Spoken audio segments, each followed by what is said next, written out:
بسم اللہ الرحمن الرحیم۔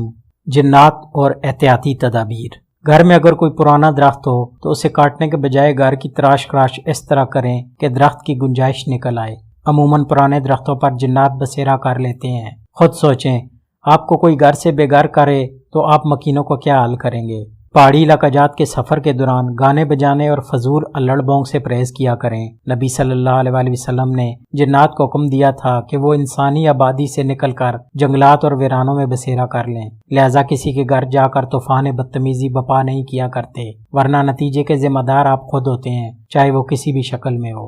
سفر کے دوران کسی بھی درخت کے سائے تلے خود اور بچوں کو قضائے حاجت کروانے سے احتیاط برتا کریں۔ خود سوچیں، آپ کے بچے کھیل رہے ہوں یا آپ استراحت فرما رہے ہوں اور کوئی آ کر آپ پر فضلہ گرا دے تو آپ کے صبر کا پیمانہ کیا ہوگا؟ ہاں، اگر بہت زیادہ ضروری ہو تو 3 مرتبہ یہ کہہ کر کہ اگر یہاں کوئی ہوائی مخلوق ہے تو سائڈ پر ہو جائے، پھر آپ بری الذمہ ہیں۔ پہلے گھروں میں صحن کے ایک کونے میں ایک بیت الخلاء ہوا کرتا تھا، اب ہم غلاظت کے گھر کو اپنے ہر کمرے میں اٹیچ باتھ کے نام پر لے آئے ہیں۔ جس طرح مکھیاں اور دوسرے غلاظت پسند کیڑے مکوڑے غلاظت پر گرتے ہیں، اسی طرح خبیث شیاطین غلاظت کے مقامات سے خاص دلچسپی اور مناسبت رکھتے ہیں۔ اس لیے رسول اللہ صلی اللہ علیہ وسلم نے ان مقامات میں جانے کے وقت کے لیے دعا بتائی، اور خود حضور صلی اللہ علیہ وسلم کا معمول بھی تھا کہ بیت الخلاء جانے کے وقت دعا پڑھتے تھے۔ بیت الخلاء جاتے وقت سنت پر عمل کریں تو گندگی کے جن آپ کو کچھ نہیں کہیں گے۔ داخل ہوتے وقت بیت الخلاء جانے کی دعا پڑھیں اور باہر نکلتے ہوئے باہر نکلنے کی دعا پڑھیں، شریر جنات وہی رہ جائیں گے۔ جو خواتین فیشن کے نام پر سر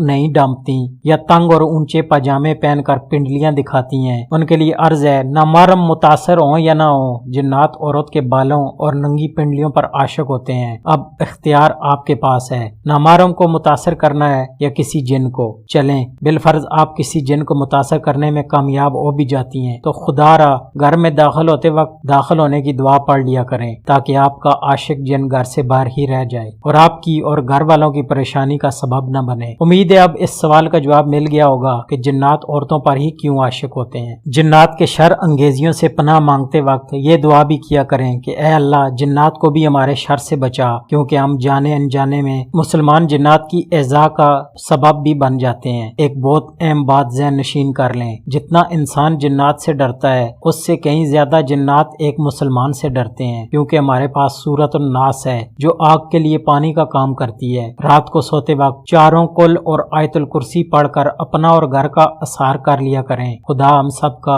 حامی و ناصر ہو۔